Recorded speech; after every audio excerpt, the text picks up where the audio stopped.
Good morning, Wildcats. I'm Smith Patton. And I'm Riley Warner, and you're watching WCAT's Weekly News.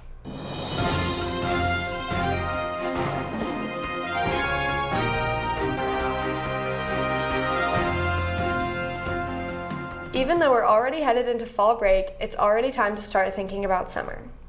This year, in addition to global Jan terms, upper school students have the opportunity to travel all the way from Guatemala to France through the summer programs. Here's WCAT reporter Ruthie Hay with more.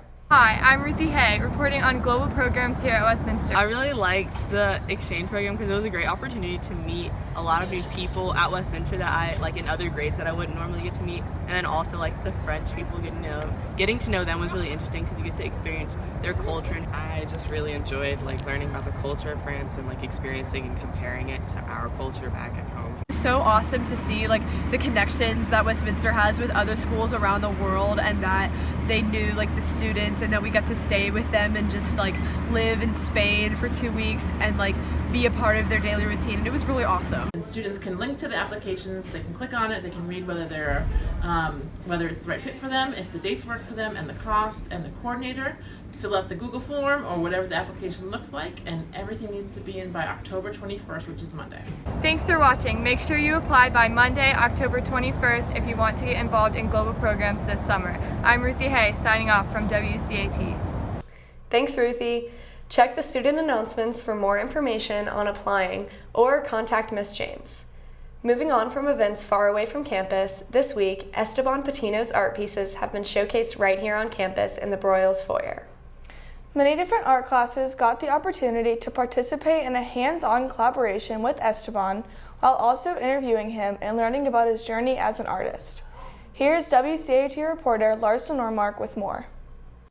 This week, visiting artist Esteban Patino has been collaborating with art classes to create pieces influenced by his work. I developed throughout the years my own personal system, my own personal language, and I work with that. I make paintings, I make sculptures, I make works that they give you the idea of a message, of a symbol.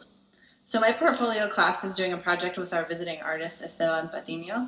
He has invented his own alphabet, and so my students are doing something very similar, but we've narrowed it down to, instead of having 25 characters like him, we're actually making 6. What a great opportunity for students to get to work with Mr. Patino. Make sure to check out some of his work in the Broyles Art Gallery. Thanks, Larson.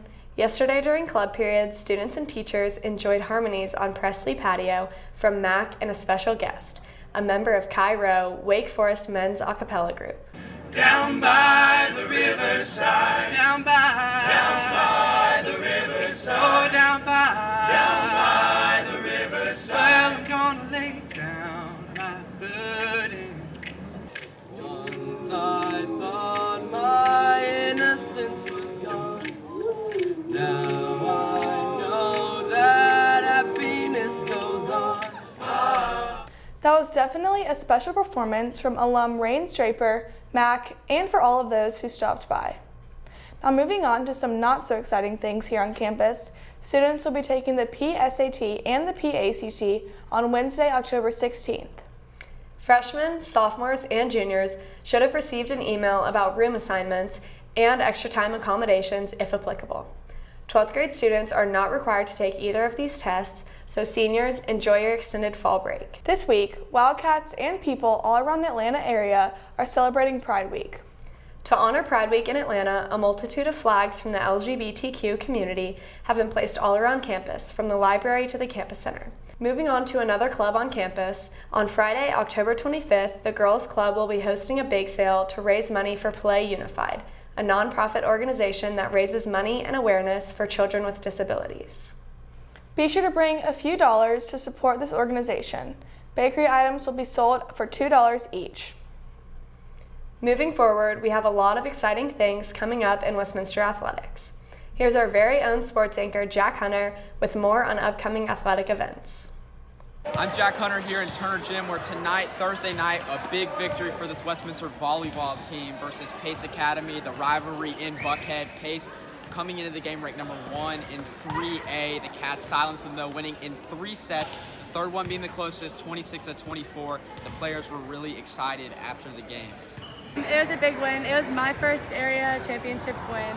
I think we'll have a lot of momentum going into our first round, and getting to host it means even more to the team.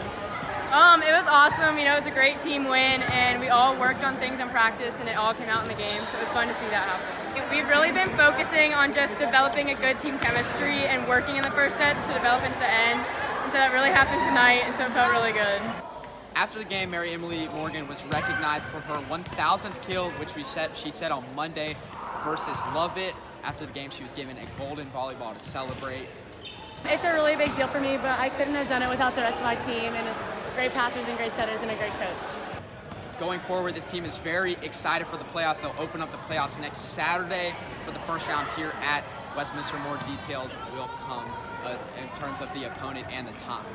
I think it's a great momentum shift, and for the first round of state, we're now at home, so we get to have a home crowd for state games, which is fun. And moving on to softball, the softball team season ended last night with a tough loss to Lumpkin County in Game 3 of a hard-fought series. But shout out to the Wildcats, though. After getting mercy ruled in Game 1, they bounced back in Game 2, winning 2-0. A great game. And then in Game 3, going back to Lumpkin County on Thursday night, they had a 5-4 lead going into the bottom of the 7th, but were unable to hold the lead. So shout out to all the Wildcats for coming back to Lumpkin County, being ready to play, and shout out to senior Alex Bradham for an incredible softball career. Moving on to tonight, out there in Alfred E. Thompson Stadium, the Westminster football team facing off against Pace Academy, coming into the game at 4-1. Pace is going to be a tough opponent, so we need everyone there for the blackout tonight. Coverage will be live on WCAT starting at 7 p.m. for a 7:30 kickoff. We hope to see you there. If not, we hope you tune in. I'm Jack Hunter with WCAT. Now back to you in the studio. Thanks, Jack. Be sure to catch the varsity cheerleaders and the varsity football team tonight in action against Pace at 7:30 in the stadium. Make sure to bring your boxing gloves tonight because the theme is Fight Night.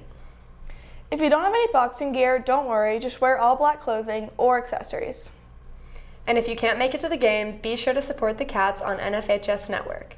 The game will be broadcasted live on WCAT at 7:30 with the WCAT pregame show beginning at 7 p.m.